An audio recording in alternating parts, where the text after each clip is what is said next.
pessoal! Hoje estamos no FarofaCast, no episódio de número 5! A gente teve uma baixa aqui no coral, né? Eu acho que numa próxima a gente precisa melhorar para o episódio 6. Mas estou aqui hoje para falar primeiro dos nossos apoiadores e patrocinadores do Farofa e também do FarofaCast. Nós temos a Sigmativa, que trabalha com inteligência empresarial através da sua empresa de contabilidade, uma das maiores de Santa Catarina, e vai estar no Farofa agora em agosto. Tem a Mogo Gourmet, que faz gestão de restaurantes, trabalha desde a gestão até o atendimento, também estará com a gente no Farofa na edição desse ano. Aqui estamos na produtora de vídeo, que também é nosso parceiro do Farofa desde a segunda edição, a Zoom Produtora, que não por coincidência, ou talvez por uma extrema coincidência, está se especializando em conteúdos de gastronomia, então tem uma oportunidade muito legal aí de fazer conteúdo com a Zoom Produtora. E por fim, o nosso patrocinador assinatura desse ano do Farofa Gastronomia, que é a Voa Delivery, uma plataforma para a logística do seu restaurante. Depois de anunciar com muito orgulho os nossos apoiadores, quero falar para vocês do episódio de hoje que tem um 10% de um sotaque de um outro lugar, mas é um 10%, é uma coisa bem básica. Essa pessoa com quem a gente vai falar hoje é apaixonado por burrito. Há mais de 10 anos nessa trajetória, ele quer popularizar o burrito no Brasil. Já aviso para ele que eu também quero. Vamos popularizar juntos. Nessa jornada, ele já mudou o modelo de negócio, já abriu o negócio, já fechou o negócio, já apagou diversos incêndios. Eu soube que até literalmente teve apagou incêndio literalmente. A gente vai depois saber disso aí. Esse bate-papo, ele é mais especial para mim. Eu estava contando para esta pessoa, porque eu tenho 2 sobrinhas que amam essa operação. Uma delas frequenta essa unidade da Trindade desde os 4 anos de idade, ou seja, comedora de burrito desde pequititinha. Ou seja, essa operação faz parte da história da minha família também. Hoje a gente recebe aqui com muito orgulho o Anderson Maciel, fundador do Muchacho, o primeiro burrito bar do Brasil. Seja muito bem-vindo, Anderson. Caramba, depois dessa apresentação ali, fiquei quase sem palavras aqui. Georgina, muito obrigado pelo convite, né? Já sou fã do Farofa, já frequentador do evento, e hoje, então, uma honra gigantesca poder participar aqui, então, do FarofaCast. Cara, isso é muito legal. A gente estava dando umas fofocadas enquanto o episódio começava, falando do formato, falamos disso, e eu fui dar uma bela de uma investigada a esse trabalho de não jornalista que eu faço quando eu vou fazer a gravação de um podcast. E uma das coisas que eu, como cliente, né, com crachá de cliente, e também como marqueteira, percebo na tua operação é que vocês têm um posicionamento com muito foco no produto, em detrimento de outras operações de gastronomia mexicana que a gente conhece. E a gente espera, tem uma expectativa quando a gente fala em comida mexicana, talvez por a gente ter operações muito fortes a nível Brasil e mundial. Então eu queria que tu contasse um pouco pra gente sobre esse posicionamento, o que tu tem como proposta de negócio e do conceito. Ou seja, foi uma pergunta comprida, mas eu acredito que a resposta tá na ponta da língua porque tu já vivencia isso há muito tempo, né? Com certeza. A resposta ela é bem simples, né? Porque a gente costuma dizer, a gente vende comida mexicana, né? A gente vende burrito sem a temática mexicana, né? O que a maioria das pessoas está acostumada a presenciar hoje é quando fala comida mexicana, já vem na cabeça mariachis, tequileiros, sombreros, né? Tequilas, sempre muito aquela temática, muito da cultura mexicana. E isso é o que a gente já tinha no Brasil e tem muito forte, já tem grandes cases que ocupam muito bem esse lugar. O que a gente, como negócio, né, o que o Muchacho se propõe a fazer é pegar um prato dessa culinária mexicana, que é um prato que já viaja muito bem para várias outras culturas, e tentar trazer ele para a popularidade, né, trazer a popularização dele. O que quer dizer com isso? É trazer o prato para o dia a dia das pessoas e não tirar ele daquela opção de comida de nicho. E aí, para ser um pouco mais claro, hoje a gente tem algumas comidas que estão sempre muito nichadas, e a comida mexicana hoje ela ainda está dentro disso. Mais do que as pessoas normalmente dizerem, vamos sair para comer tacos, nachos, elas dizem, vamos para a nossa noite mexicana, né? Então está muito mais atrelado à temática do que o prato. Diferente de quando as pessoas dizem, vamos comer pizza, hambúrguer ou cachorro-quente. Nunca está atrelado à temática que está por trás, né? Nem sempre foi assim, mas hoje já não é mais assim. Nem sempre que tu vai comer pizza, você diz que é a sua noite italiana, nem sempre que você vai comer hambúrguer, você diz que é a sua noite americana, né? E o burrito, então, que a gente trabalha exatamente para colocar ele nesse papel, que numa terça-feira comum, a gente decida, vamos sair e comer burrito, sem pensar na temática que tem por trás. Seja como um evento familiar, seja como tô com fome e vou atrás de um burrito porque tô com vontade de comer. E se tu tivesse hoje explicando para uma pessoa que nunca ouviu falar de burrito, o que é um burrito? Muito simples também de responder. É aquilo que você mais gosta, aquela comida gostosa, né? Aquela combinação de comida gostosa enrolada numa tortilha, que a gente costuma dizer que é a comida sendo abraçadinha. Então, é uma combinação que pode ser vários tipos de sabores, né? Muito semelhante também ao que é a pizza, né? Quando a gente fala em pizza, a pizza não tem um sabor pizza, né? O que tem são vários sabores em formato de pizza. O burrito é a mesma coisa. Então, a gente pode ter vários sabores e o formato enrolado em burrito, que nada mais é do que uma combinação de ingredientes enrolados numa tortilha de trigo. Uhum. E até falando assim, ainda dessa questão de conceito e tal, tu tem hoje 2 casas, né? Uma no Cobrasol e uma na Trindade, e tu tava ali me dizendo em papo de bastidor que a nossa decoração, nossa ambientação, ela não segue também esse rigor temático mexicano, né? E sim um conceito talvez mais urbano, algo que eu também dei uma olhada no que vocês têm falado a respeito da própria casa. Isso foi uma coisa que vocês foram construindo ao longo desses 10 anos ou sempre se pensou em fazer assim? Para responder, eu vou voltar um pouquinho atrás para contar um pouco de como surgiu a ideia do Muchacho, né? E eu acho que daí vai ficar mais clara essa resposta. O Muchacho, quando surgiu há mais de 10 anos atrás, a ideia era trazer um prato que não tínhamos aqui à disposição, né? Basicamente, eu tinha um sócio, ele morou por muito tempo em San Diego, né? San Diego é uma cidade da Califórnia que fica ali muito fronteira com o México. E lá nos Estados Unidos é muito popular a comida mexicana, por causa dos imigrantes. Então, como faz fronteira, tanto ali a Califórnia quanto o Texas, é muito baseado na cultura mexicana, né? Porque tem essas pessoas que atravessaram e moram ali. E o burrito ele já vem dali, então ele é uma comida totalmente de fronteira, né? Então a gente costuma dizer que sim, é um prato mexicano, mas que ele é muito até mais popular e consumido no lado americano. E lá como que se consome burrito? Assim como outros pratos. No dia a dia, como a gente falou, do jeito popular, sem uma temática, sem qualquer outra coisa. Então, quando esse meu sócio voltou de San Diego, ele se deparou que aqui em Florianópolis, né, e eu acho que quase todo o Brasil, não tínhamos nenhum lugar que a gente pudesse ir só para comer a comida, sem ter que ter todo aquela parte da temática. E aí a ideia começou a se basear nisso. Então, por que não ter um lugar que a gente bota como foco somente a comida, sem precisar ter todo o resto? E aí entra alguns pontos, questão até de investimento, questão de simplicidade, questão de acesso. Né? Quando a gente vai começar um negócio, os recursos eram muito limitados. Tanto é que o Muchacho começou com um food truck. Então a gente tinha uma ideia, né, um sonho e a limitação financeira que nos possibilitou ter um food truck. Então, naturalmente, a gente escolheu também um prato, que foi o burrito. Por que o burrito? Porque ele é uma refeição completa, né? Então ele não precisaria de muitos acompanhamentos, não precisa de uma entrada, ele já é uma refeição completa e ele é fácil, né? Fácil de ser comido, né? Porque tu come um burrito em pé, então tu não precisava ter mesas, garfo e faca e tudo mais. Então essa ideia pareceu ir muito casado com a limitação financeira e com a proposta que a gente tinha, que era realmente popularizar.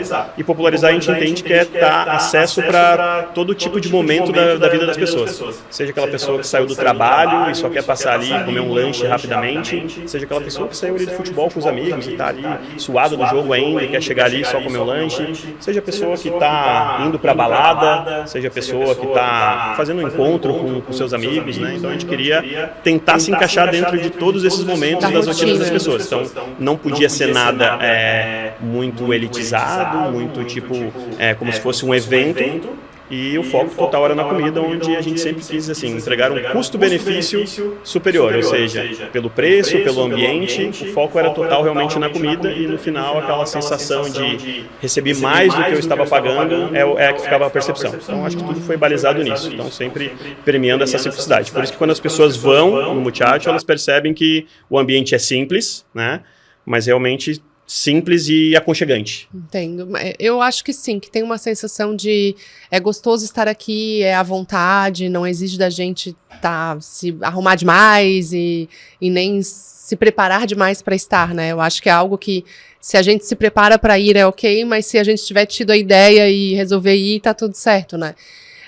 Uma das coisas que eu percebo quando a gente vai falar de uma comida étnica Sim, essa questão do conceito muito forte, que tu deu o exemplo da pizza, era o que eu tava pensando. Cara, uma pizzaria não vai ter sempre toalha xadrez vermelha e vinho em barricas, enfim, né? E para mim a comida mexicana, hoje eu entendo que também funciona dessa mesma forma. Eu acho que tem uma evangelização, né? E quando a gente fala de comida mexicana, tem uma coisa que talvez para muitos ainda seja forte, que é a questão da picância, né? Que é outra coisa que eu enxergo que vocês tentam quebrar um pouco dessa ideia de que só porque é um burrito é mexicano e tem pimenta pra caramba. Como é que tá sendo também essa quebra, assim, com as pessoas? Vocês dão opções? Como é que é? Vamos lá, quando a gente fala especificamente do prato, a gente tem duas grandes barreiras, né, por vender comida mexicana. Uma delas é a questão, toda comida mexicana é picante? E outra é, já comi uma vez e não gosto de comida mexicana, porque eu não gosto de feijão dentro do burrito, não gosto tal. Então, sempre a gente costuma falar, ou a gente tem que disciplinar aquela pessoa que nunca comeu, e aí tem aquela crença de que toda comida é picante, ou que o burrito é uma única coisa só, né? Ou aquela pessoa que já teve uma experiência não tão boa, e aí ela não quer mais provar porque ela acha que a única receita é aquela. Então, assim, não, nem toda comida mexicana é picante. O que a gente pode dizer é, o povo mexicano gosta muito de pimenta, né? Assim como o povo americano, eles gostam muito de pimenta, e naturalmente, quando tu for na casa de um mexicano, é muito provável que a comida vai ser picante.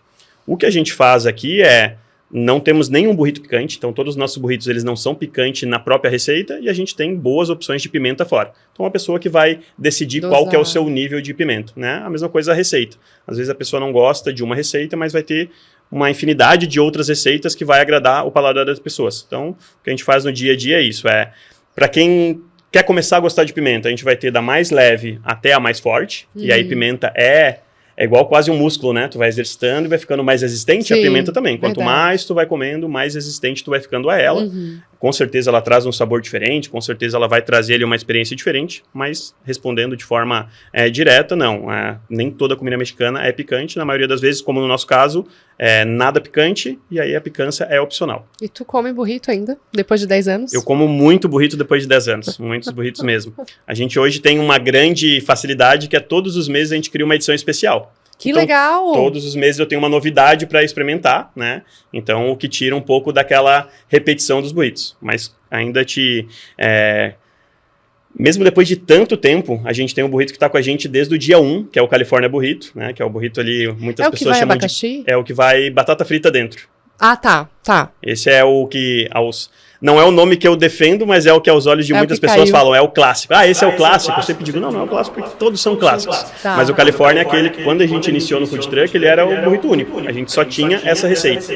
E mesmo depois de 10 anos, e depois de passar muitos anos comendo todos os dias o California, eu ainda me pego, às vezes, com vontade de comer um California. Mas confesso que, normalmente, pelo menos uma vez por semana, eu ainda como burrito, e aí, geralmente, o especial do mês, porque eu sei que ele tem data, né, para finalizar. Então, tem aqueles que são preferidos, tem aqueles que não agradam tanto, que é bem normal, né? Tem receitas que tu vai gostar mais, outras menos.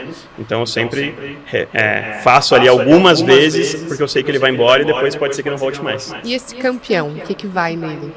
O El Campeão, que é o nosso especial do mês. O California, então. Foi sem querer que eu falei que o campeão é a edição especial, exatamente. Mas eu queria falar desse clássico. O burrito California. O que vai nele? O burrito California, ele não é uma receita autoral nossa, ele é uma releitura do burrito clássico de San Diego, né?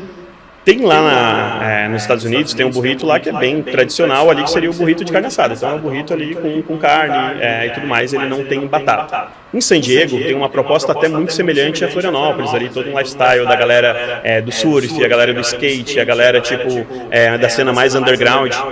E não é dúvida, né, não é segredo para ninguém que o americano gosta muito de batata frita, né? Tanto é que algumas pessoas devem conhecer já também o X americano, que normalmente a diferença é que tem a batata frita. Então o americano ele gosta muito de bacon e batata frita.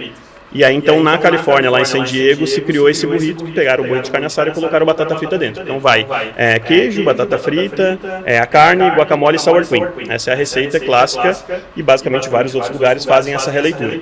Então o Muchacho, quando iniciou, a gente quis trazer essa receita. Por quê? Porque ninguém fazia, então não era comum ter essa receita no Brasil. Naquela época ali que a gente pesquisou, nenhum lugar que vendia comida mexicana tinha essa receita, e era muito lá daquela região. Como o Arthur, meu sócio, tinha morado lá, ele falou, vamos fazer fazer essa receita, porque é um burrito que, primeiro, está muito adaptado para o paladar do brasileiro, né? Todo mundo gosta de carne bovina, todo mundo gosta de batata frita, queijo, e o que teria de mais diferente, que não é o dia a dia das pessoas, seria o guacamole sour cream, né? Então ele é o burrito assim que está com a gente desde o início. Que hoje está cada vez mais popular também. A galera está experimentando mais o abacate em outras ocasiões que não só na comida mexicana, né? Esses avocado toast tiveram aí sua moda também, e isso facilita também a entrada para comida que vai abacate ou que vai o guacamole, né? Eu percebo isso também. Com certeza. Eu acho que o Brasil é um dos últimos lugares a aderir o abacate dentro da gastronomia como um todo, né? Porque toda a América Latina em volta, né? Se a gente vai para o Chile, o abacate ele está inserido em toda a receita, né? Eu fui recentemente para lá e tu come cachorro-quente com abacate, tu vai comer, todos os pratos têm abacate, então é muito comum. Argentina, o pessoal consome bastante abacate também. Então tu vê que todos os nossos vizinhos consomem muito abacate, e no Brasil a gente não tem muito hábito, e até na região sul, pelo que eu me lembro, o abacate sempre era linkado a uma coisa doce, né? Então sempre se comeu abacate. Eu na minha infância comia muito abacate com açúcar, amassadinho, ou a própria batida, vitamina de abacate, que eu gosto, adoro e tal. Mas eu realmente, até um pouco antes do muchacho, eu nunca tinha experimentado o abacate salgado, né? E guacamole. E hoje o brasileiro, sendo brasileiro, bota até no sushi o abacate agora, né? Agora tá em tudo, né? O abacate ele serve para decorar e para poder acrescentar um sabor ali, porque realmente, né, uma gordura boa, é algo extremamente nutritivo e versátil demais, né? Ele entra em todos os pratos. E ainda falando assim do teu menu, eu percebo que o teu cardápio ele é relativamente enxuto se tu for comparar com outras operações, né? Tem algumas, claro, tem bastante burrito, né? Tem opções de bebida, tem sobremesas. Como é que foi esse processo de projeto desse cardápio? Porque poderia, numa zona de conforto, tentar agradar mais e fazer um cardápio bem extenso.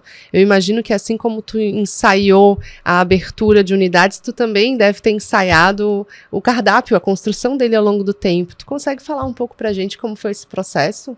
Legal. Eu poderia vir aqui agora tentar romantizar e dizer que foi um estudo estratégico que a gente fez, e na verdade não, né? Quando a gente começou, a gente era um food truck, a gente tinha uma limitação gigantesca de espaço, né? E até uma limitação de conhecimento, né? Quando a gente fundou o Muchacho, nem eu, nem os meus sócios era de gastronomia. Era alguém que tinha vasta experiência em gastronomia. Então, basicamente, a gente era bastante limitado em todas as fontes ali, né? Seja financeiro, de espaço e de conhecimento. Então, a gente pegou um prato que era muito bem consumido e muito aderido lá fora e a gente fez uma releitura dele, né? E aí, pela limitação de espaço, a gente focou em um único prato. E dentro daquele momento do food truck, com um único burrito que era o Califórnia, a gente viu que tinha uma aceitação. E aí a gente começou a fazer esses paralelos. Pô, os lugares que são referência em vender cachorro-quente, ele não precisa vender vários outros lanches, ele foca em vender somente cachorro-quente. Tu pega ali as melhores, aquelas que são referência quando tu fala em hambúrguer. Né? Geralmente ele só vende hambúrguer, ele não precisa vender hambúrguer e várias outras opções. Então a gente falou, cara, eu acho que se a gente quer popularizar o prato, primeiro, vamos pegar ele, fazer ele muito bem feito, escolher os melhores ingredientes e focar muito nele. Então, acho que muito no decorrer, eu digo, quando se desenhou, ainda não tinha esse pensamento, mas muito rapidamente a gente percebeu isso. E aí depois, mesmo quando foi crescendo, mesmo quando o Muchacho saiu do food truck, virou loja e tudo mais, a gente foi vendo que, primeiro que pegamos a bandeira do burrito. Então, a gente só vai focar no burrito. Por muitas vezes as pessoas, mas por que vocês não têm nachos, quesadilhas, flautas, né? Uma infinidade de outros pratos ali mexicanos. Porque realmente eu tenho um pensamento, né, que eu acho que quando tu faz de tudo, dificilmente tu vai ser reconhecido por alguma coisa, né? Tu não vai ser especialista. Tu não vai ser especialista. E hoje é muito simples. Quando alguém vai indicar um muchacho, a pessoa até pergunta, e o que eu como? Cara, tu vai comer burrito. Tu não tem outra opção. Tu só vai comer burrito, porque a gente só tem burrito no cardápio, né? E o que a gente foi fazendo no decorrer foi, sim, trazer uma variedade de burritos, mas ainda assim um cardápio muito enxuto. Hoje a gente está falando ali que quando eu pego os nossos burritos, mesmo com a variação que a gente tem todo o nosso cardápio com a opção vegetariana, são 8 burritos. Né? Com a edição especial, 9. Então, mais fixo no cardápio, são 8 burritos, porque o Califórnia, a gente tem o Califórnia e o Califórnia vegetariano. Então, ali já seriam 2, né? Então, na verdade, se for pegar em nome de burrito, a gente tem 5. Então, é bastante enxuto o cardápio mesmo e proposital. E aí, todo o resto ali, nas bebidas, na sobremesa, costumo dizer, se o cardápio ele não cabe em uma única página, não combina muito com a gente, né? Entendi. E muita gente prefere fazer um cardápio extenso para tentar cobrir o máximo da clientela, né? E eu acho muito interessante que a aposta de vocês é algo simples, muito simples, né? Muito bem feito, na ideia de ser facilmente reconhecido, como tu bem falasse, mas sem negligenciar uma parte importante do cardápio, que é sobremesa e bebidas.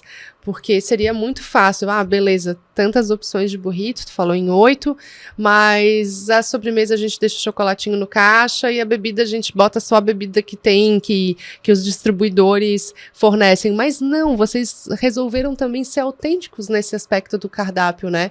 Também foi algo indo, cavando, construindo, ou também foi um desejo nesse aspecto? Porque aumenta o ticket médio, a gente sabe, né?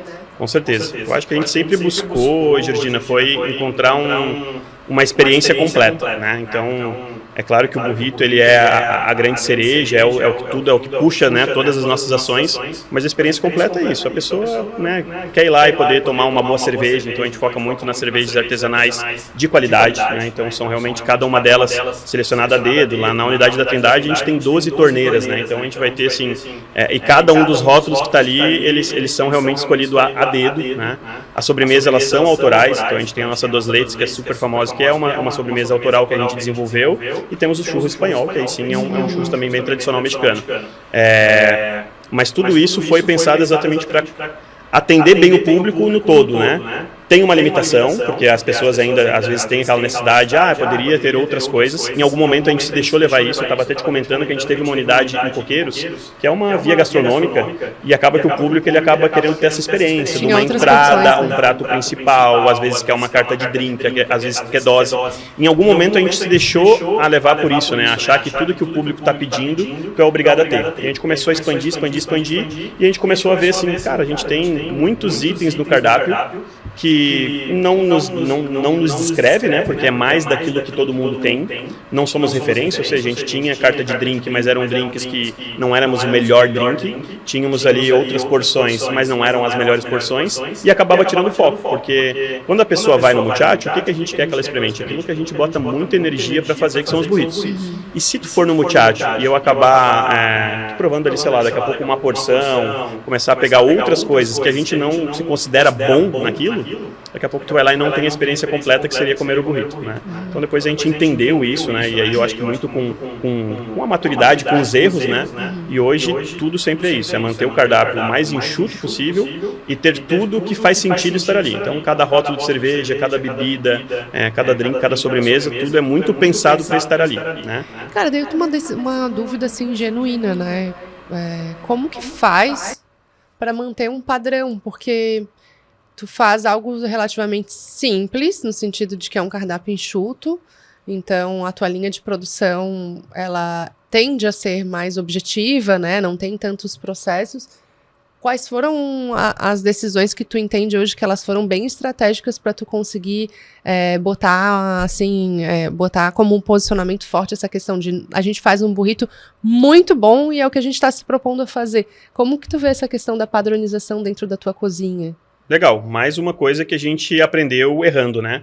Quando a gente abriu a unidade da Trindade, então, no início ali, a gente produzia durante o dia para vender à noite, né? Então, a produção sempre interna, a gente foi sempre fazendo e era só um burrito. A nossa grande vantagem foi isso, foi começar muito pequeno, então vendíamos pouco, tínhamos uma única receita, a gente era obrigado a acertar naquela receita. Conforme a gente foi expandindo, chegou o ponto que a gente foi abrir a nossa segunda unidade, que foi Coqueiros. E num primeiro momento, né, por ineficiência, a gente separou e cada uma das unidades tinha sua cozinha de produção. Então, se produzia na Trindade o que saía na Trindade, se produzia em Coqueiros o que se produzia em Coqueiros. Mesmo já tendo as fichas técnicas, mesmo tendo tudo padronizado, acabava tendo diferença. Porque o chefe de cozinha ali acabava colocando, sei lá, alguma coisa ali que entra no feeling do chefe. Corta e isso diferente. Exatamente, ficava dando diferença e às vezes, assim, o público que conhecia de uma casa ia na outra e aí tinha essa percepção de estar diferente. Então, muito rapidamente a gente percebeu isso e a gente falou, temos que unificar. Então, ainda na época ali de Coqueiros, a gente unificou as produções e começou a fazer uma produção centralizada. E hoje, mesmo tendo essa produção toda junto, né, padronizada, ainda assim sempre vai ter aquele efeito, né, às vezes do cliente mesmo, não, mas o da Trindade é melhor. Porque aí, como eu te disse, está carregado também de experiências, vivências e várias outras coisas. Mas hoje a nossa produção ela é totalmente padronizada. E uma outra coisa interessante, Georgina, assim, a gente tem um cardápio enxuto, né? São poucos burritos, Mas para fazer esses 8 burritos, a gente está falando que a gente tem mais de 40 insumos de produção própria. Então a gente produz todos os molhos, todas as proteínas, todos os acompanhamentos é produzido internamente. Então, ainda que seja um cardápio enxuto, como a gente opta por não ser aquela coisa assim, não é que a gente tem o burrito Califórnia e tira 1 ou 2 itens e coloca outro e ele se torna outro. Não. Vou pegar um exemplo dos burritos que mais saem, né? O Califórnia para o nosso pollo bandito, né? Que é o nosso burrito de frango. Eles são completamente diferentes. Então, os 6 ingredientes que vai no pollo, ele é exclusivo do pollo e basicamente ele não compartilha nenhum insumo do Califórnia. Então isso na somatória entre burritos e sobremesas que a gente produz na casa e as bebidas tradicionais, basicamente são mais de 40 insumos que a gente tem que produzir e distribuir para as 2 lojas. Cara, eu acho que essa é uma boa oportunidade de eu me não retratar, que não foi um erro grave, mas eu acho que tem uma coisa interessante aí que tu falou que a gente pode explorar aqui.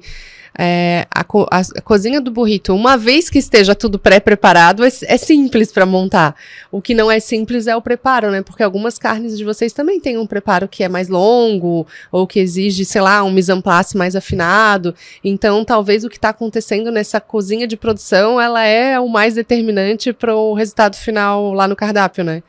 Eu diria os 2 pontos, né? O burrito ele é muito artesanal, né? O burrito ele não tem como ser feito de uma forma em série, né? Eu vou pegar um exemplo do hambúrguer, né? O hambúrguer também artesanal e tal, mas o que eu consigo antecipar do hambúrguer? Eu consigo deixar vários hambúrgueres pronto e vários pães e todas ali a montagem, e quando a minha cozinha entra naquele horário de pico, se eu tiver uma chapa grande, o tempo que eu demoro para fazer um hambúrguer ou 30 hambúrgueres, às vezes é o mesmo, porque eu já antecipei lá todos os pães, né? Deixando muito claro, eu não sou especialista em hambúrguer, eu nunca tive hamburgueria, mas é por observação de conhecimento. Então, eu vou colocar lá 30 hambúrgueres na chapa, vou virar eles no mesmo tempo e com uma fração ali de pouca diferença de tempo, eu tenho 30 hambúrgueres pronto. O burrito não, o burrito ele tem que ser feito individualmente, eu não tenho como montar 30 burritos ao mesmo tempo. Então ele é feito em série. Não dá de vou passar a carne em todos, vou passar os... Não, eu tenho que montar aqui. Não tem como, até porque o burrito, a tortilha dele é grande, a gente monta todos os nossos burritos em cima de uma balança para garantir o peso de cada insumo e tudo é preparado mediante sai o pedido. Então, eu vou preparar a carne, eu vou fazer o frango, vou fritar a batata, mediante saiu aquele pedido, e eu tenho a complexidade que enrolar um burrito é muito mais difícil do que montar outros tipos de prato. Então a complexidade da operação, ela acaba sendo até superior do que da produção, porque a gente tem o efeito tempo de espera do cliente. A produção tem muitos mais processos, claro, para produzir todos esses insumos, fazer empanamento, fazer cocção, claro que dá trabalho, mas ela não tem a pressão da demanda do restaurante, porque ela está trabalhando fora do horário ali de demanda, né? Então a gente tem ali uma equipe bem reforçada para dar conta. Já a operação não. Quando tem o horário de pico, onde a gente tem muitos burritos saindo ao mesmo tempo, a gente entra assim numa das nossas maiores dificuldades operacionais da cozinha, que é isso, como fazer burrito em série, sendo que ele é feito de forma totalmente individual, né? E mesmo que não tenha tanta personalização, né, porque são poucos itens que a gente também permite ali ser retirado, mas é um gap grande, né? Até tu estavas falando um pouco sobre isso do teu começo ali na parte do food truck. Eu não peguei essa época quanto cliente. Tinha essa complexidade já de operação que acontecia dentro de um espaço tão pequeno quanto um food truck? Tinha sim. Tu vê que o Muchacho ele surgiu, né, ali no final de 2015, 2016, que para quem é da região vai lembrar que foi bem o boom dos eventos de food truck. Tinha muito, verdade. A gente acabou, não foi intencional, né, porque o food truck ele veio por um acesso mais em conta, né, que na verdade antes de se chamar food truck era um trailer de lanche.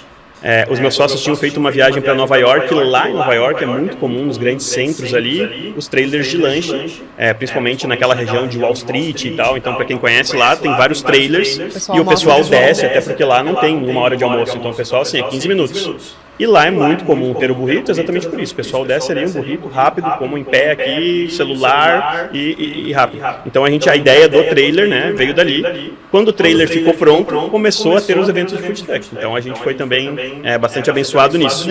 De surfar a onda. Exatamente, porque de novo, a gente escolheu um prato que ninguém nunca tinha ouvido falar. E o nosso princípio, quando a gente abriu as portas do Muchacho, foi lá nos ingleses, na Praia dos Ingleses, porque era bem no início da temporada, dia 2 de janeiro.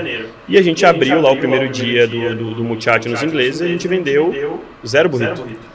Mas várias pessoas passaram lá perguntando, é cachorro quente? É X? Não, é burrito. Ah, não, obrigado. Então, no nosso início, né, aquele início ali nos ingleses, que era um bairro que tem um público adepto mais das coisas mais tradicionais, do dia a dia, aquilo que já se conhece, a gente estava tendo uma dificuldade muito grande. foi aí que a gente foi convidado para participar dos eventos de food truck, né? E aí nesses eventos, quase como não tinha mexicano, né? A gente começou a ter uma aderência muito grande. Só que desde os eventos, que o comum dos eventos era o quê? Era 2 pessoas dentro ali do food truck, uma geralmente cobrava, a outra fazia, entregava ali, chamava a senha e tudo mais. O que a gente sempre fez desde o início já era ter atendimento fora, né?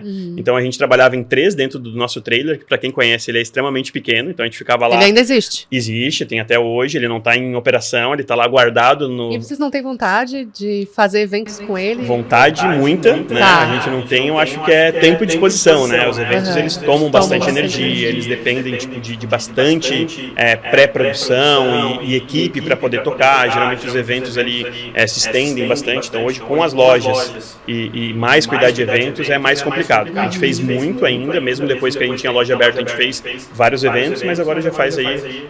até a pandemia a gente ainda fez alguns eventos, depois da pandemia ele estacionou e hoje ele está lá para ir para o Museu do Muchacho em algum momento. Quem ainda puxa muitos eventos é a galera da própria cerveja artesanal e os festivais de rock que tem cerveja artesanal, né? Que tem uma parceria grande com o teu nicho, assim, né? Faria sentido ver o Muchacho nos eventos, Eles assim, pararam de nos convidar agora de tantos nãos que a gente teve que dar, sempre com muita dor no coração. Eu frequento os eventos e eu sempre fico dizendo, podia ter feito um esforço, podia estar aqui, seria muito legal. Inclusive agora há 2 finais de semana teve aqui o Mundial do Rock, eu tava ali, eu falei, cara, o Muchacho aqui ia ser muito legal, mas realmente é porque dá muito trabalho, né, ter isso, e lógico, o trailer hoje ele também já está muito tempo parado, ele precisaria passar por uma boa reestruturação, né. As pessoas também hoje conhecem o Muchacho com um cardápio mais extenso, o que seria impossível a gente conseguir servir todo o nosso cardápio no trailer, então teria que ser alguma coisa mais limitada. Sim. Então, o que por muito tempo o truck ele serviu como uma ferramenta também de exposição de marketing, hoje poderia ser, às vezes, até uma frustração, porque a pessoa chegaria lá para comer o poio e talvez a gente não teria o poio ali, né? E até também pela proporção. Hoje o Muchacho, assim, como já tem bastante clientes ali que já conhecem e tudo mais, a gente correria grande risco. O nosso trailer ele é bem pequeno, tá? Ele é bem limitado. Então a gente diz que nesses eventos lá atrás que a gente bombava, era fazer 200 burritos. E isso era muita coisa para o nosso tamanho. Só que hoje, provavelmente num evento daquela proporção, seriam muito mais do que isso e a gente não teria essa capacidade. Teria muita limitação de espaço. Então, por esse, né, e outros motivos, a gente não participa, mas sempre com muita dor no coração de não poder estar ali, né? Se num evento de final de semana tu fizesse quanto food truck 200 burritos, hoje quanto restaurantes, quanto sai numa noite? Tem noção, assim? Sim. Hoje a gente tem uma média bem equilibrada, né? Onde a gente vai ali por a loja da Trindade muito mais, a gente tem um fluxo muito maior, então vai ficar em torno ali de 300, 400 burritos ali dia de semana, às vezes finais de semana, sexta e sábado, que são os melhores dias, pode chegar ali a 500 burritos ali por loja, né? A loja do Cobra Sol menos, a gente está na faixa ali de 200 burritos, isso entre casa e delivery, né? Então o Muchacho hoje tem bastante essa parte híbrida, né? Então a gente atende muito bem ali no salão, né? Mas também temos uma demanda altíssima na parte do delivery. Afinal de contas, tu mesmo muito bem colocou que é uma comida muito portátil, né? Então ela é muito... Eu acho que... Eu não tenho o costume de pedir burrito de delivery, não peço tanto delivery quanto pedia antes, mas é uma das comidas que eu acho que ela chega mais preservada, assim, em relação a outras que a gente pede, de não alterar tanto com o tempo de sair da cozinha para até... a tua casa. Isso é uma coisa que também é objeto da tua preocupação no delivery, porque delivery, outro negócio, né? Salão, uma coisa, delivery, outro, né? Com certeza. O burrito, ele viaja bem. Eu não colocaria ele entre os que viajam melhor, porque eu acho que a pizza é o que melhor viaja no delivery, né? A pizza consegue chegar quente, ela consegue ter pouca alteração. O burrito, ele vai ter, porque assim, a estrutura de um burrito sempre vai ser uma proteína, algo que vai trazer uma crocância e a parte do molho, né? Isso quando tu mistura, né, e fica muito tempo junto, tende a perder um pouco da crocância, aquela parte que traz o frescor. Contrastes, né? Exatamente. Então vamos falar aqui do Califórnia. Então eu vou ter ali a carne e a batata que vai estar quente, aí eu vou ter os molhos que vão estar gelado e vou ter o queijo que vai estar ali derretido e tal. Quando se mistura e tu come logo na sequência, né, claro que a qualidade vai ser diferente de quando tu vai comer, sei lá, 25, 30, 40 minutos depois, né? Então, Ele ainda viaja bem, se comporta melhor do que outros pratos, mas eu acho que ainda para delivery, entre pizza e sushi que é frio, o burrito ainda tá alguns andares para baixo. A gente tenta sempre priorizar, buscando a melhor embalagem. Quando a gente vai fazer uma receita nova, a gente sempre considera isso também. Eu sempre que a gente está testando um burrito, eu sempre deixo para comer ele depois de muito tempo, para fazer exatamente os testes. Então, quando a gente começa os testes do especial, eu sempre peço lá para o pessoal produzir, eu como lá 30 minutos depois para ver. Porque como a gente tem essa demanda muito grande no delivery, de nada adianta a gente fazer um prato que fique muito gostoso na casa, mas que ele fique inviável para o delivery. Então, a gente acaba realmente não levando à frente. Mas, sendo muito franco, a experiência melhor sempre vai ser de salão. Não tem como se comparar tu comer um burrito ali que foi feito e serviu na tua mesa, porque de fato ele é feito na hora que sai o pedido, para um burrito que vai ter todo, por mais rápido que seja a logística, tem todo, né? Até é um material que a gente vai divulgar agora nos próximos dias ali, um vídeo mostrando essa jornada, né? O tempo que leva para você comer um burrito na casa e toda a jornada que passa, que às vezes o público de casa mesmo não faz ideia de tudo que envolve um prato de quando você pede no seu aplicativo até ele chegar, de fato, na sua mesa, né? Muito interessante. Até legal essa narrativa que vocês estão fazendo para desmistificar e evangelizar um pouco do público em relação a isso. Eu acompanhei e achei muito massa. Uma coisa que a gente estava conversando antes de dar o play, gente, se vocês pegam o play antes do play, né, Mari? Tem fofoca, tem tudo. Aqui a gente estava falando sobre as duas unidades e que elas têm características diferentes, mesmo oferecendo o mesmo produto, por elas estarem geograficamente em lugares diferentes, né? E para quem não sabe, o Anderson estava comentando sobre Cobrasol ser menos, porque também é uma casa nova, né? Então também tem essa característica de tu tá desenvolvendo aquela região, e é um ponto que já passou muitas coisas também, né? Não vou dizer o que tinha antes, né? Mas teve muitas outras operações ao longo dos anos ali, então tem esse trabalho de as pessoas entenderem que ali tá funcionando outra coisa, né? Como que é esse processo de abrir um novo ambiente dentro da tua operação, assim? Quais são os desafios que tu está enfrentando agora? Legal, acho que tu usou uma palavra que ela define bem, que é evangelizar, né? Evangelizar o burrito. A gente tem como bandeira, né? Nossa missão, inclusive está lá no papel, é a popularização do prato. Então, por uma questão, se fosse para buscar uma certa... inflar o ego ou ficar acomodado, a gente poderia estruturar bem, ficar lá na Trindade, onde a gente já tem toda ali uma aceitação, onde o público já entende a proposta da casa, e é muito cômodo, até porque a gente já teve experiências de abrir outras unidades e fechar. Eu acho que isso também é importante. A gente já teve a nossa unidade de Coqueiros, que fechou, depois a gente teve a unidade no centro, que fechou, e agora recentemente, né, final do ano, a gente abriu essa unidade do Cobrasol. E diferente das outras vezes, que a gente abriu outras unidades, muito baseado naquela euforia do empreendedor que está vendo que o negócio está acontecendo e aí tu quer expandir, mas às vezes sem muita estrutura, a unidade do Cobrasol ela foi extremamente planejada, né? A gente começou realmente a querer ir para aquela região, porque sabíamos que o público é diferente, sabíamos que teria muito trabalho para poder realmente implementar, né, o prato naquela região, que é dominada por outros lanches muito tradicional. Quem conhece a região sabe ali, a avenida principal ali, a Presidente Kennedy, deve ser, eu acho que, o lugar com maior concentração de trailers de cachorro-quente e lanches. E de anos, né? Então a gente fez até uma brincadeira quando a gente chegou lá, tipo, né, fazendo uma batalha ali com um cachorro-quente. Então o pessoal já está muito familiarizado com aquele tipo de prato. E a gente chegar lá para trazer um prato diferente, né, sem uma roupagem, que é o que normalmente facilita para o mexicano, porque a roupagem do mexicano, no primeiro momento, ela ajuda. Ela é atrativa. Né? Porque é o que geralmente o pessoal conhece. Quando eu chego para vender burrito sem a roupagem mexicana, isso é um dificultador. Mas sabendo que o nosso projeto do Muchacho não é um projeto de curto prazo, sim de longo prazo, para a gente fazia muito sentido escolher um dos bairros mais tradicionais de São José, que é o Cobrasol, que tem um público, sim, muito diferente, né? A gente está na Trindade, numa região universitária, uma região que lá atrás, quando a gente quis escolher, depois que a gente saiu dos ingleses, a gente falou, cara, se tem um lugar que vai ter uma abertura maior para experimentar algo novo, vai ser a Trindade. Porque ali tu tem o pessoal que vem do Brasil todo, né? Porque é uma das universidades, enfim, mais respeitadas e famosas. Então a gente recebe gente não só do Brasil todo, como de fora, né? Então a gente costuma receber muita gente de fora, os intercambistas e tal. Então, se tem um lugar que o pessoal está familiarizado a comer coisas diferentes, vai ser ali. E foi muito assertivo. De fato, na Trindade, a barreira para conseguir explicar, olha, isso é burrito, experimente, foi muito menor, né? Ainda, sim, com barreira. E o Cobrasol, então, a gente sabia que ia ser um trabalho diferente, porque a gente já tinha experimentado isso um pouco em Coqueiros. O Cobrasol também tem aquela fama de ser uma via gastronômica. Onde a gente está hoje é a Avenida Coesa, que é uma das avenidas mais tradicionais também, de negócios muito tradicionais, né? Então, a gente sabia que teria isso e a gente quis se colocar nesse desafio, né? Então, foi algo realmente assim, porque hoje a nossa visão é, aqui na Grande Florianópolis, é chegar a 7 operações do Muchacho. Então tinha lugares que dentro da nossa percepção e de estudo seria o caminho mais fácil. Para a gente, por exemplo, ter uma loja no Muchacho no sul da ilha, seria um caminho mais fácil. A gente entende que o público lá estaria mais alinhado com a nossa proposta.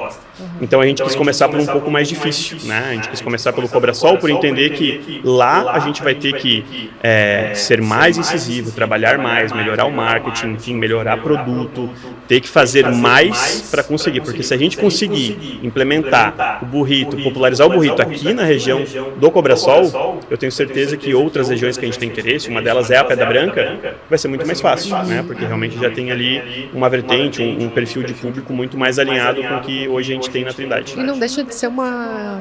Claro, ninguém empreende pelo aprendizado, mas nesse caso de expansão, também não deixa de ser ali um ambiente de aprendizado do que funciona, o que não funciona para esse tipo de público que ali é diverso no sentido de tem uma parte comercial forte da galera que está saindo do trabalho, que trabalha por ali, mas também de muitos moradores, né? Muito, a concentração ali é muito grande, né? E também uma coisa que eu estava te falando antes, nos nossos bastidores, foi também entender que a gente tem, né, inserido às vezes na cultura, que o cliente tem sempre razão, né?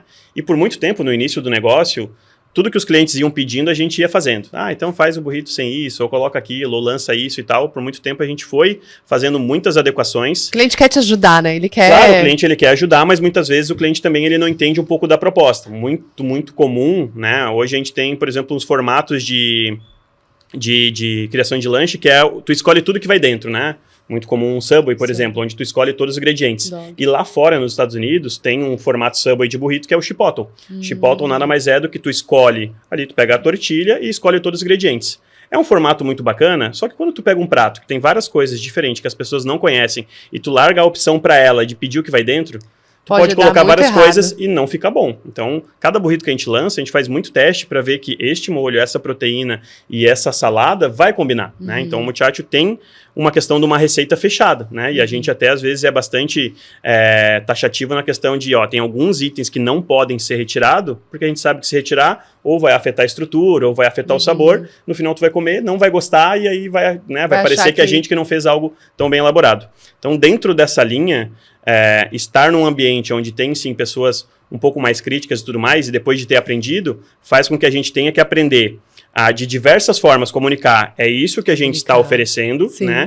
E nem tudo a gente vai poder se moldar para atender o que a pessoa espera que a gente seja, né? Então, comentei contigo ali, muitas pessoas vão lá na casa e dizem, nossa, a comida é muito boa, o custo era muito bom, mas o ambiente é muito escuro. Poxa, mas é um pouco da nossa vertente, né? Um lado ali mais lado B, mais underground, a cultura mais ali até da música que a gente escuta e tal.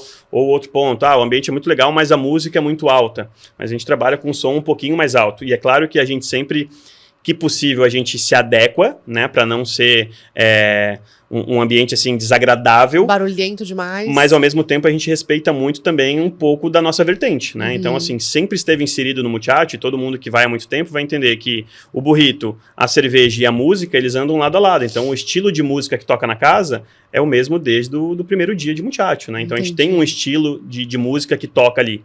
A gente conversa com vários tipos de público, que né?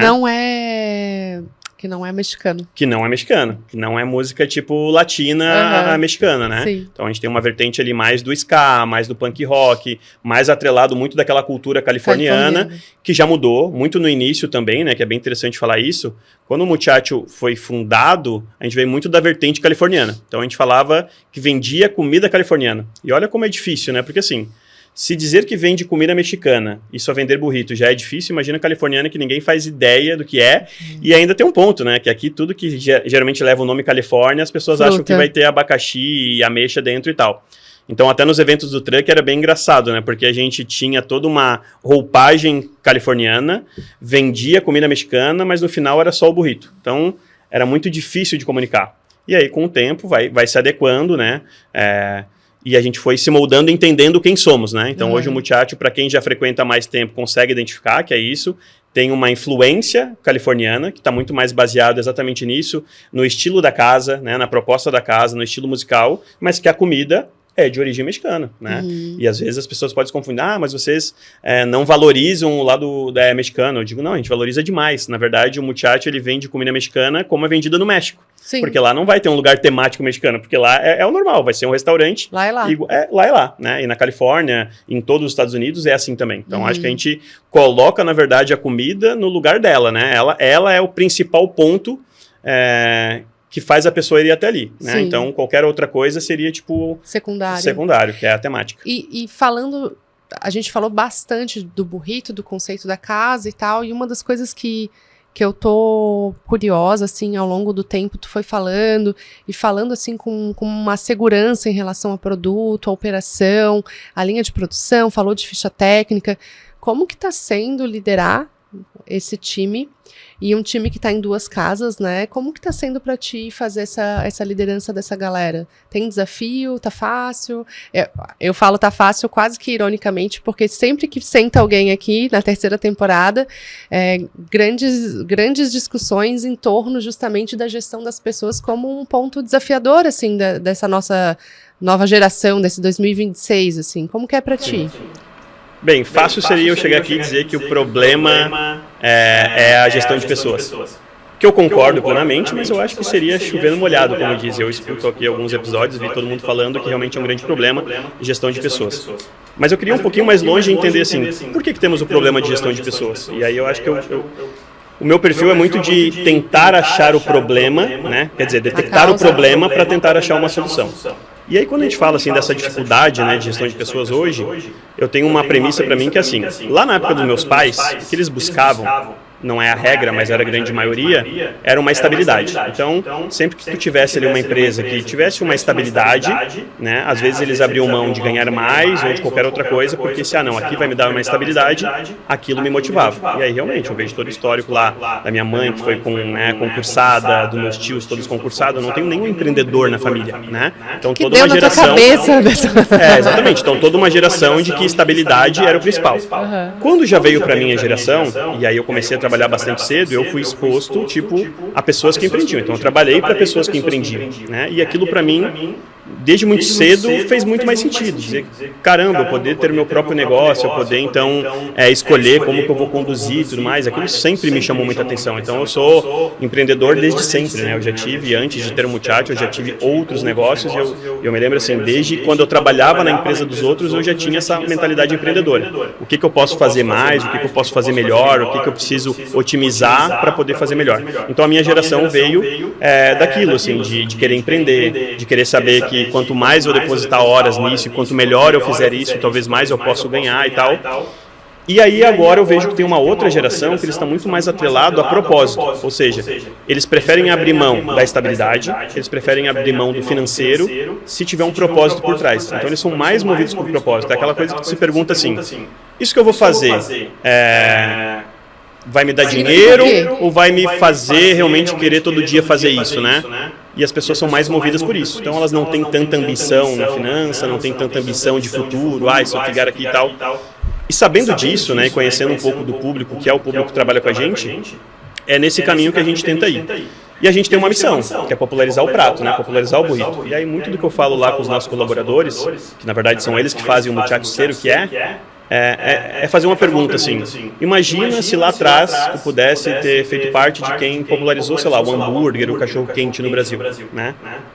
Hoje a maioria das pessoas nem sabe quem é que trouxe, né, o cachorro-quente para o Brasil, quem é que trouxe a pizza para o Brasil.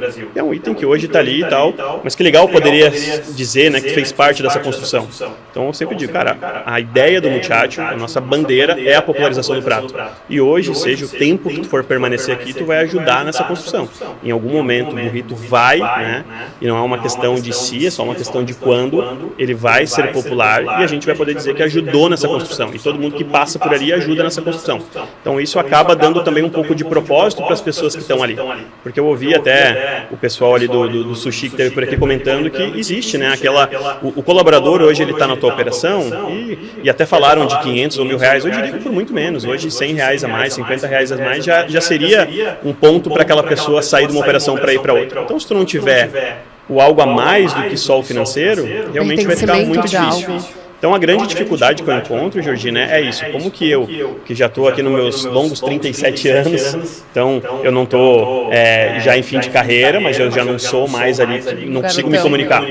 O principal dos nossos colaboradores é uma faixa de 20 a 25 anos. Então, como que eu consigo entender o que é motivador para eles, que muitas vezes não é para mim, não é lógico. Então, é se colocar num papel de querer ouvir, de querer aprender com eles, eu acho que é o que faz mais a diferença. Então, a grande dificuldade que eu vejo hoje dessa gestão de pessoas está nisso, porque o empreendedor, por muitas vezes, ele tem que gerenciar, né, uma equipe que não está na mesma voltagem ali, né, não está nisso. E isso eu tive que aprender com o tempo também, né, sabendo que conversar, entender, perguntar, vai favorecer muito. Né, e isso eu demorei para aprender e hoje é onde eu aposto mais. Ou seja, tu está apostando numa comunicação mesmo, constante, fluida com o teu time. Isso é muito legal, acho que a gente não tinha tido uma reflexão nessa direção ainda, assim.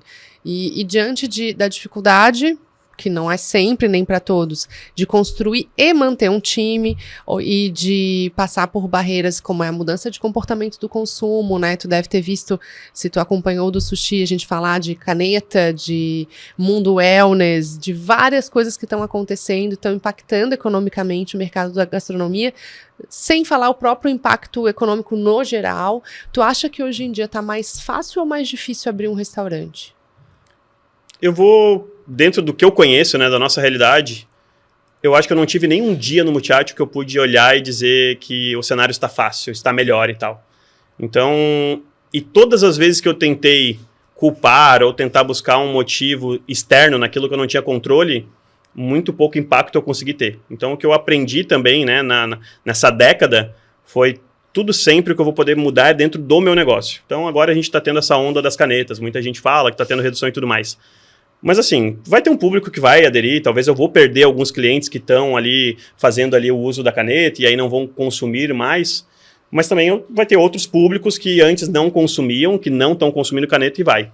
E aí então, como é que eu consigo acompanhar isso? Não consigo. Eu não consigo mapear e saber quais dos meus clientes que já consomem ali do Muchacho utilizam, quais que agora antes comiam todos os dias fora e deixaram de comer. Isso é algo que eu não tenho controle.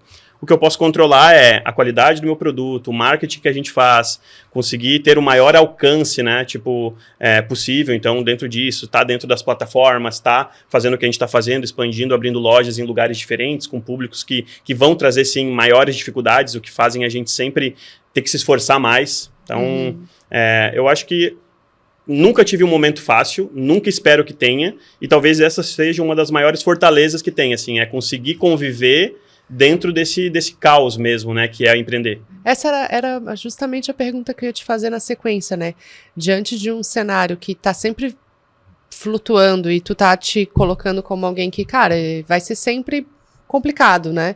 Como que se prepara emocionalmente esse empresário diante desse cenário, né? Tu tá surfando igual na Califórnia. Então, o que tu tá fazendo para estar preparado emocionalmente para gerir duas operações? Que eu acho que, assim, ó, para quem gere uma, é uma coisa. Quando tu passa para duas, eu acho que é completamente diferente. Vamos ver se eu não vou me embananar no meu raciocínio, mas tu gerir 3 não é tão mais difícil do que gerir 2, mas de uma tu ir para 2, eu acho que é um salto bastante difícil. Como que você pode discordar de mim nisso? Foi uma opinião minha, mas como que se prepara emocionalmente para isso também? Legal. Eu costumo dizer que talvez a minha estratégia seja um pouco sem noção de algumas coisas, né? E para algumas coisas eu planejo demais e para as outras eu digo, vamos fazer com o que temos e depois a gente vai melhorando, né? Vou ter que fazer um adendo aqui, um pouquinho mais de 2 anos atrás, eu era uma pessoa ali meio sedentária, né? Não praticava nenhum tipo de esporte, sempre muito trabalho, e aí e burrito, sempre focado ali no negócio, né? E a gente tem muitos desequilíbrios na nossa vida, né?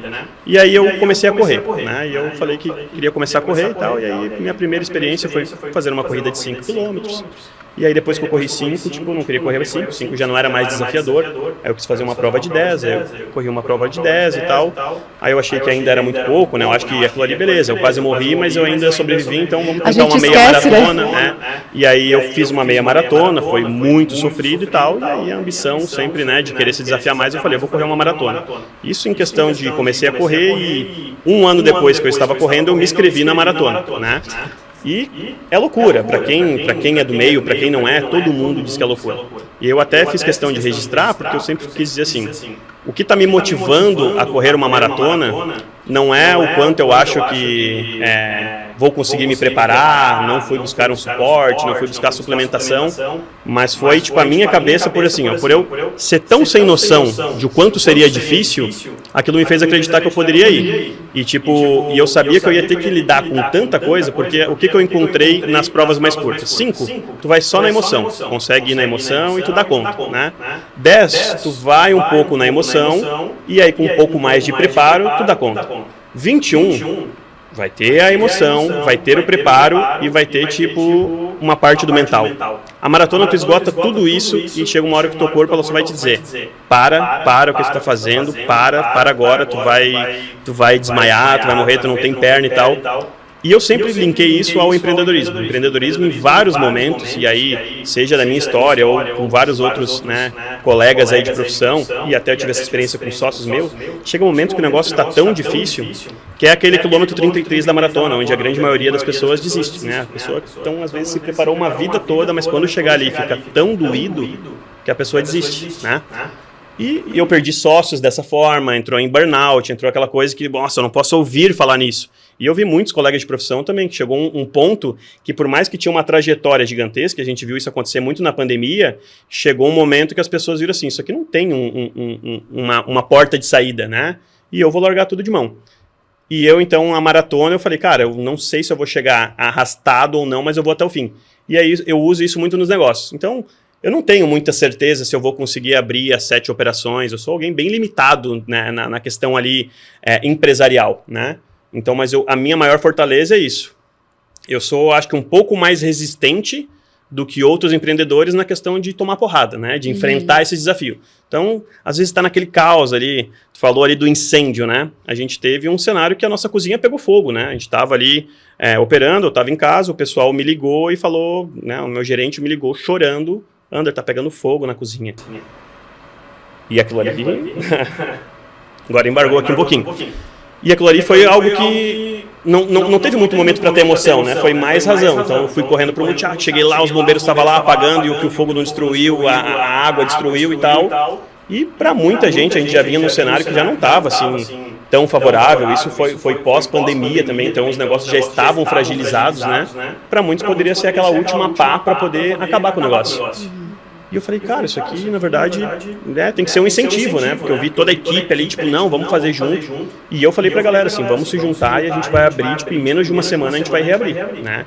E aí nisso eu senti a união do setor, de vários restaurantes que a gente nem tinha contato, falando, cara, se tu precisar chapa, se tu precisar coifa, eu tenho aqui, eu tenho eletricista e tal. E aquela madrugada ali, eu virei a madrugada já mandando mensagem pra eletricista, pra pintor, pra tudo mais, e a gente foi pra cima e foi resolver, assim. Não foi ficar parando e pensando o quanto ruim aquilo tinha sido, ou quanto, tipo, eu era uma vítima daquilo, né? Na verdade, a gente se uniu, a equipe toda se uniu, e no outro dia a gente estava limpando, pintando, refazendo elétrica, instalando coifa, comprando equipamento. Em 3 dias depois a gente abriu, né? Então, muita gente até disse assim, nossa, será que teve esse fogo mesmo? Né? Porque foi muito rápido, foi muito rápido. E aí depois que passou tudo isso, eu sentei ali na frente, a gente abriu, isso foi 3 dias antes do 5 de maio, que é uma data muito comemorativa mexicana, e que são 2 datas basicamente que a gente veste a roupagem mexicana, que é o 5 de maio e o Dia dos Mortos. Então a gente reabriu no 5 de maio, e aí casa cheia, foi onde eu sentei, e aí passou aquele filmezinho, E aí veio, eu acho que o maior pagamento, né, que tem de quando tu tem todo esse caos. Quer dizer, caramba, tipo, passei por isso. E aí sempre que tem um momento difícil, eu acho que vem esse pensamento. Cara, já passei por fogo, já passamos por pandemia, já tivemos que encerrar operações. Será que esse é o momento mais difícil que eu tenho? Será que eu não passei por coisa pior? Será que já não foi pior, né? E aí eu acho que isso é o que mantém. Então, em resumo, uma grande fortaleza é isso, é ser um pouquinho mais resistente, aguentar um pouquinho mais de porrada, porque a gente sabe também no nosso segmento todo mundo tá sofrendo com as mesmas coisas. Então, eu só preciso ser um pouquinho mais resistente para poder ir um pouquinho mais além, né? Nossa, dentro do que tu falou, tem milhares de ensinamentos, desde essa tua metáfora com a corrida, a essa questão de pegar fogo e isso até gerar um senso de união com o próprio time, né? É óbvio que a gente não deseja que nenhum lugar pegue fogo, mas a gente sabe que alguma coisa forte acontece quando uma tragédia ocorre, que é inclusive a preparação para que isso nunca mais ocorra. É muito difícil que tu passe por isso de novo, porque tu sabe o quão doloroso foi para tua operação, então provavelmente tu tá mais preparado. Eu já visitei outras empresas que passaram por coisas semelhantes, como foi o caso da Anjo Tintas e da Cotton Baby, e que hoje tem brigada e tem um monte de preparação para que não aconteçam situações assim, só que dentro de uma cozinha ainda assim há uma chance grande, né?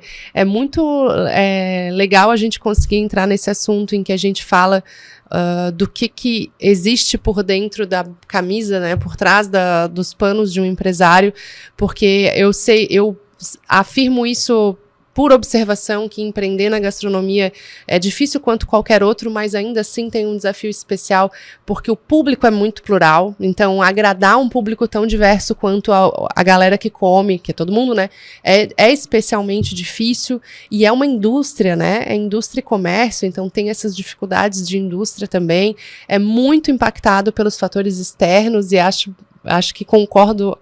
concordo muito com a ideia de que se a gente vai ficar chorando pelo incontrolável, vamos ficar apontando o culpado e chorando e esperando que melhore, né?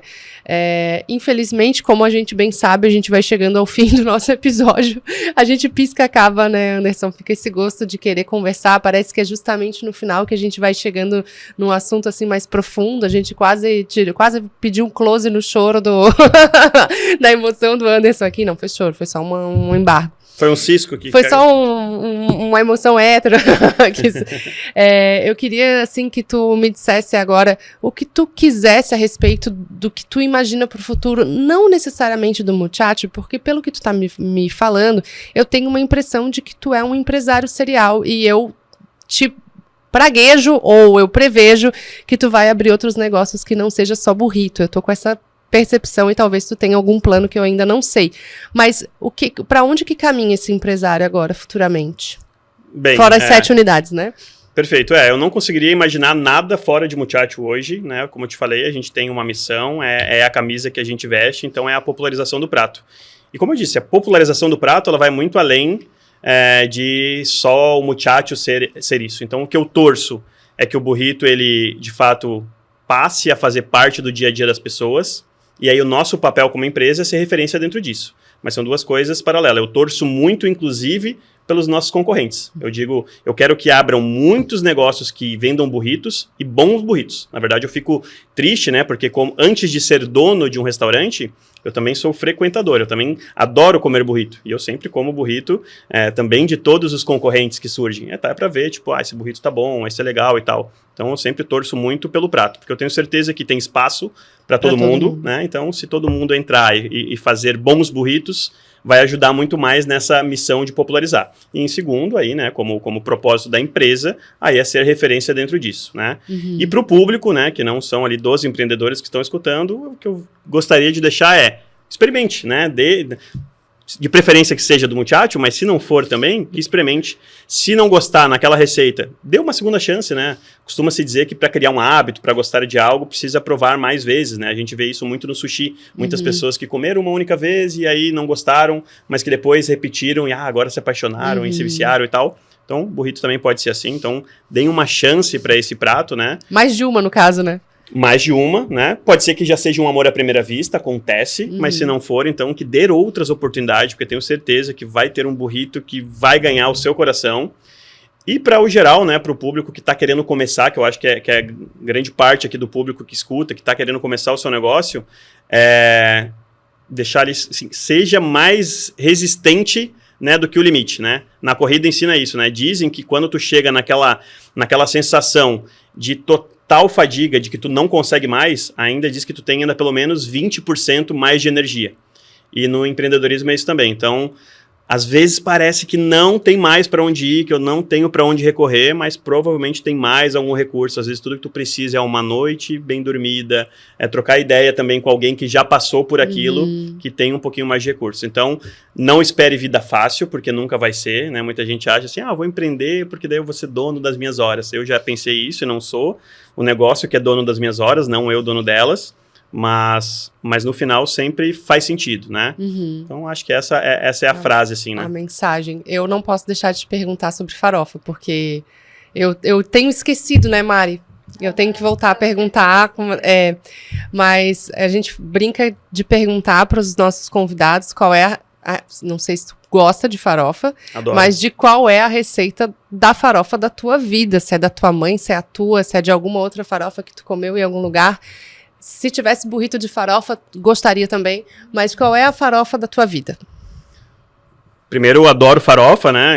Eu sou gaúcho, né? Não sei se ficou perceptível ali pelo sotaque. Então, lá, muito comum churrasco com farofa, é muito comum.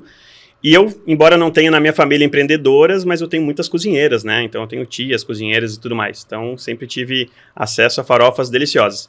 Mas se tem uma, especificamente falando de receita, é a da minha sogra, com certeza é a melhor, que é dentro do meu círculo, é a que não só a farofa, como várias outras receitas delas é maravilhosa. Então, Jace, essa é uma homenagem para ti, mas a farofa dela é sensacional. Jace, queremos a sua farofa aqui. Show. Assim, eu queria te agradecer muito, Anderson, por tu ter vindo aqui.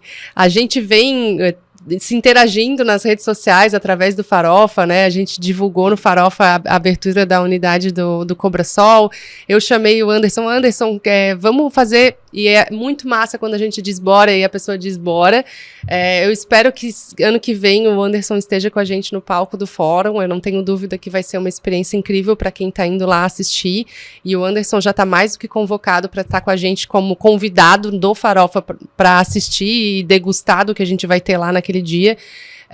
Anderson, volto a dizer, muito obrigada por estar com a gente, por ter compartilhado. A gente vem de um mercado, pelo menos não sei como é que era para ti, de uns 10 anos atrás, que os empresários da gastronomia tinham um pouco de receio de compartilhar conhecimento, como se isso fosse entregar uma coisa secreta e que as pessoas iam roubar dele. E, na verdade, eu acho que quando a gente compartilha, a gente multiplica e soma. Então, muito obrigada por compartilhar, por estar aqui com a gente. Se tu quiser dar um recado para tua equipe ou para a galera do Burrito, tu fica à vontade, o microfone é teu. Maravilha, eu que agradeço demais o espaço, poder estar aqui falar do que a gente gosta, né, que é burrito. Então, já digo aqui, convite aceito, com certeza estaremos lá no próximo Farofa, né, evento mais do que especial.